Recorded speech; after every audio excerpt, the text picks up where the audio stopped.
आबाद हानायनि बोथोरा जादोंसै आबाद हानायनि मोजां बिथाइ लांजागोन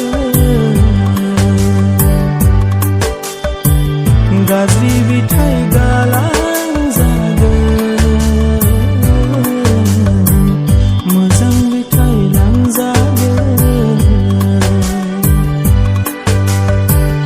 गाज्रि बिथाइ गालांजागोन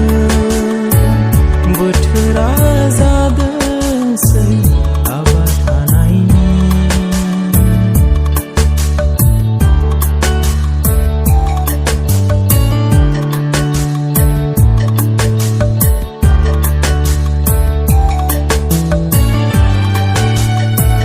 समाबो हनै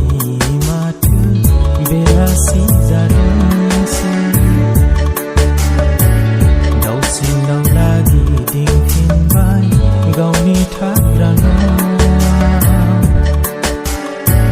समाबो हनै माथो बेलासि जादोंसै दाउसिन दाउला गिदिंफिनबाय गावनि थाग्रा न'आव नेनानै दं बिगोमाया गावनि बिसानि